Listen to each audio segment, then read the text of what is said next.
Mano, e essa goleada que o Vasco enfiou em cima do Santos, hein?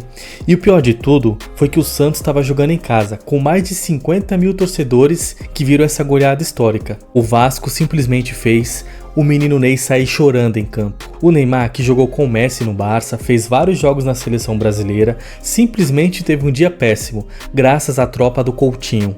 Mano, quando o seu time leva uma goleada, você quer ficar uma semana sem ir na escola. Quando você vai pro trabalho, você evita ao máximo de falar sobre futebol, porque afinal, quando o seu time é goleado, a zoeira nunca acaba. É, galera, e não foi só o Santos que já levou goleada não, viu? No vídeo de hoje, eu vou falar sobre outras goleadas que entraram pra história do futebol brasileiro. Teve goleada em clássico, como a do Corinthians, que meteu 6-1 no São Paulo, a do Cruzeiro, que meteu no Atlético Mineiro também. Então fica no vídeo de hoje que eu vou mostrar pra vocês outras goleadas também. Meu brother, se essa é a primeira vez que você está vendo o vídeo no meu canal, seja muito bem-vindo. Toda semana aqui eu trago um vídeo sobre futebol de maneira bem humorada. Então eu peço que você se inscreva no meu canal, deixa aquele like que ajuda bastante o meu trabalho aqui no YouTube, tá bom, galera? Pessoal, tô deixando o link da Amazon aqui na descrição desse vídeo. Na compra de qualquer produto, você ajuda o canal a crescer. Clicou, comprou, ajudou o canal a crescer. No Brasileiro de 2015, o Corinthians ganhou o campeonato daquele ano.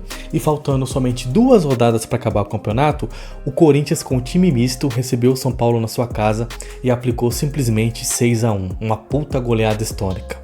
E mesmo o São Paulo brigando para jogar Libertadores daquele ano, o Corinthians com o time misto aplicou uma goleada por 6-1. Agora imagina se fosse o time titular, hein? Provavelmente aquele jogo tinha acabado uns 8 ou 9-1 pro Corinthians. E quando acabou o primeiro tempo, galera, tava 3-0 pro Corinthians, hein?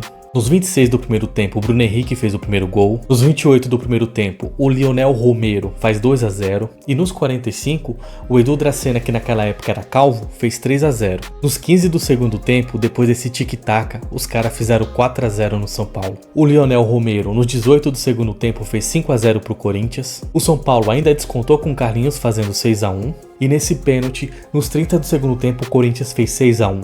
Para a torcida do Corinthians, aquele Brasileirão foi bem especial, afinal os caras ganharam o título e ainda aplicaram uma goleada histórica no time de São Paulo, 6-1, e pro São Paulino, viu, essa goleada doeu bastante, até hoje os caras são zoados por causa disso. E em 2013, galera, o Palmeiras estava jogando a segunda divisão e pelo Campeonato Paulista eles pegaram o Mirassol. No final do primeiro tempo, já tava 3-0 pro Mirassol naquele jogo. Mano, e eu lembro muito bem daquela época, viu? Naquela época a gente chamava o Mirassol de Mira-6. Afinal, o Mirassol aplicou 6-0 no Palmeiras. E não foi só o Mirassol que aplicou 6 no Palmeiras não, viu? O Goiás também aplicou 6-2 jogando lá em Goiânia pela segunda divisão do Brasileiro de 2013. Naquele ano, a torcida do Palmeiras sofreu bastante. Na semifinal da Libertadores de 2009, galera, o primeiro jogo entre Grêmio e Flamengo acabou empatado por 1-1. Só que no jogo de volta, lá no Rio de Janeiro, o Flamengo simplesmente meteu 5-0 no Grêmio. E até hoje, a torcida do Grêmio é zoada pelos flamenguistas por causa dessa goleada. Mesmo porque, galera, nesses jogos decisivos, é bem difícil ter uma goleada por 4 ou 5-0.